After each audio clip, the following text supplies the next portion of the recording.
Welcome to Kids A Cookin' and Movin'. I'm Karen, and today I have Omar here to help me in the kitchen. Omar's been here before, and you're pretty involved with this show, aren't you? Yes. Tell what else you do for us. I translate. So you speak fluent Spanish, don't you? Yes. I think that's so exciting. And when you came here, you didn't know any English, did you? And that was how many years ago? 4. And this is not new territory for you either, is it? No. You like to cook. Yes. In fact, you have some career aspirations in this field, do you? Yeah. What do you see yourself doing when you're an adult? A chef. You'd like to be a chef? Yeah. Would you like to do Hispanic food or all kinds of food or baking? What kind of stuff do you like to do the most? I like cooking with my mom. Yeah, so she makes a lot of what? Like Mexican food. Yum. Okay, well, do you eat breakfast, Omar? Yes, I do. You do? Because why? It's the most important meal of the day. It is. It's very important. And today's Egg Me on Sunrise sandwich gives kids the boost they need to do their best in school. Each serving is packed with protein, carbohydrates, calcium, and iron to start the day off right. Now, we've already washed our hands. Be sure you do that before you get started in the kitchen. And if you'd like to see a video clip on when to wash your hands, how to wash your hands, or important steps to follow when cooking, click on one of the links at the bottom of the screen. To start this recipe, we need to preheat the oven to 450 degrees, and we've already done that. And then line a baking sheet with foil and lightly coat it with cooking spray, and that's already been done for us too. So we're all ready to go. We are going to begin this recipe by opening our English muffins. These are whole wheat English muffins, so they're really healthy for us. You want to go ahead, Omar, and just put those right here. This will make 2 sandwiches, this recipe that we're making today. So we need 2 English muffins. And then we're going to use a glass measuring cup to mix our ingredients. And that just makes it easy. We're not really measuring anything in here, but it makes it easy because it has a pour spout. And that will come in handy in the next step of our recipe. So for this recipe, we need 2 eggs. I'm going to break one, and then we'll pour it in there. That way, in case you get any eggshell in there, you can pick it out and it won't be in your mixture, okay? And then Omar's going to show off his fancy stuff. He says he can do this with one hand. Let's see. I am impressed. Okay, you want to go ahead and add that to this? And then what do we need to do, Omar, because we have touched raw egg? We have to go wash our hands. We do. We need to go wash. Let's go over here. It's really important to wash your hands again. Go ahead, let's get started. After breaking the eggs, and again, any time that your hands come in contact with raw eggs. If salmonella is contained in the egg, it can easily spread to your hands, other foods, counters, and clean dishes. So hand washing with hot soapy water is a must. And we want to wash for 15 to 20 seconds, right? Yes. You want to get really good under your nails, between your fingers. All right. And then we'll dry with a paper towel. Can you get that? I'll grab a couple too. And then we can go back and we won't contaminate the rest of our ingredients. Let's throw that there. We're going to use this fork and beat those up a little bit. You want to break up those yolks. Very good. And then we need to add some other ingredients. Our next ingredient is 4 tablespoons of shredded cheddar cheese.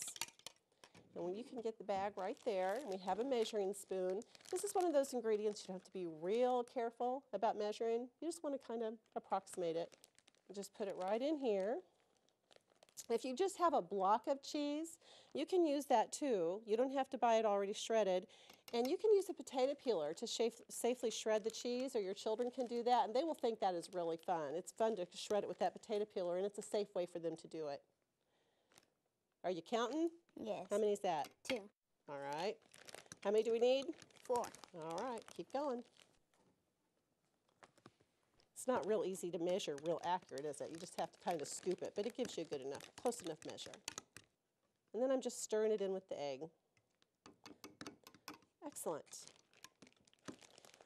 All right, let's see what comes next, Omar. Look at our recipe there. 1/8 teaspoon of salt and 1/8 teaspoon of pepper. All right, we have our measuring spoon. Let's go ahead and add those ingredients to our mixture. You can pour over this bowl if you want. That way, if it overflows a little, you don't have a big mess to clean up. And then pepper, and there's probably a place you can scoop it out on this. Get any of those open. There we go. Just pour a little bit out. Pour it over your dish. Good job. Now you want to stir that all together? Yes. So we have our spices mixed in. Now you can individualize these to fit your family. You can add thyme or dill, cumin, diced onion or green pepper to the mixture, or cook sausage, ham, or bacon to the sandwich. So these can be made to order just the way you like them. All right, we're going to pour this mixture now onto our muffins, and you just want to pour kind of slowly so that it has time to soak into the bread. Okay. All right, it may overflow a little bit, and that's okay. But if you pour slowly, it kind of soaks in. And just kind of divide the mixture between all 4 muffins. Now kids can do the math to increase the servings in this easy recipe. For each sandwich you need 1 English muffin, 1 egg, 2 tablespoons of cheese, and a little seasoning. So it's easy to figure out, because you have a bigger family, don't you? Yes. So you'd probably want to make more than this if you were making breakfast, right? Yes. We're going to pour all the mixture on, so go ahead and add some more to these. That one looks a little light. Let's add some more ingredients. You want to divide all the mixture onto the 4 muffins. See how it soaks in though if you do it slow? You're doing a great job. Add a little more. That one looks like it doesn't have enough cheese on it to me. Let it have the rest of it. Good job. Now these are going to bake 10 to 12 minutes, but you want to make sure that the egg mixture is no longer runny. And they can bake while you're getting ready for school or work, and you'll have a hot breakfast ready before you head out the door. If you're in a real hurry, you can put 2 halves together to make a breakfast sandwich, wrap it in foil, and you're on your way with a hearty breakfast to go. We need that dry hot pad. We're going to put these in the oven, and be sure you have this ready when they come out of the oven too. So we're going to go ahead and put these in the oven, Omar. The pan's not hot now, but we want to be sure we don't touch the oven rack, so you want to use that oven mitt right now. Slide those in there. All right. When they come out, they will be hot, hot, hot. So be sure you use a spatula to remove the sandwiches from the baking pan and let them cool for a minute or 2 before eating. Well, before we eat, we're going to take a short break to see a fun physical activity. We should all get at least 30 minutes a day of physical activity. In fact, kids should get at least 60 minutes. Omar, what does the Power Panther say? Eat smart, play hard. Did you all eat breakfast today? Yes. Yes, great, because breakfast is the most important meal of the day. What else do we need to do every day to be healthy? Exercise. Exercise. And what do we need to do before we exercise? Stretch. Stretching is often called a warm-up because it warms up our muscles and gets them ready to work out. And stretching leaves you feeling refreshed, and it can be fun. We've named some of the stretches we're going to do today. They're called the fruit and vegetable stretches, and let's see if you can figure out why. Okay, you ready to get started? Okay.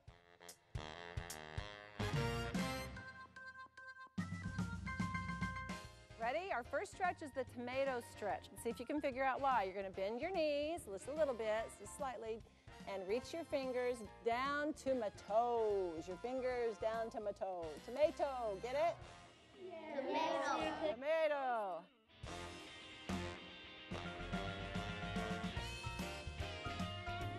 Okay, the next one is the spine apple stretch. So you're going to kind of separate your legs, spread your legs, reach up, and then swing down. Why is this the spine apple stretch?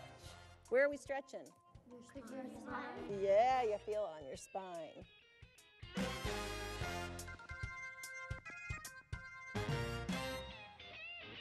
Okay, the next is the bean sproutin, and we're just going to stretch up wide everywhere you can. Stretch as far as you can.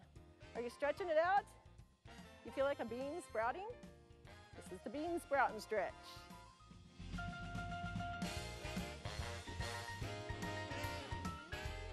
Have you ever picked fruit off a tree?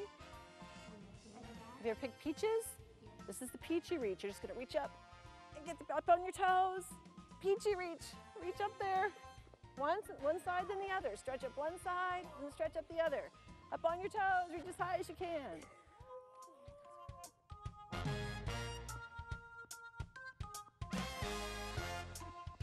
Okay, ready? We're going to do a stretching strawberry.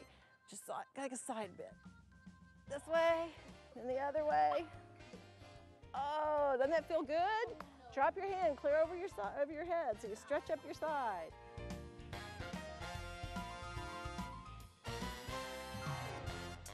Okay, you got to get a partner for the popcorn poppin'. Are you ready?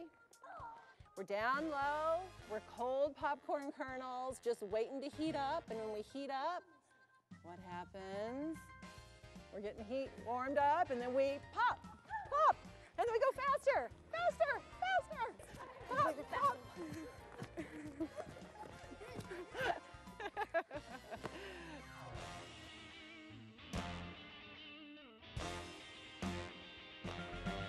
Sweet potato shuffle, you ready? We're going to go 3 steps to the right, clap, and 3 steps to the left. 3, clap. 1, 2, 3, clap. 1, 2, 3. If you go faster,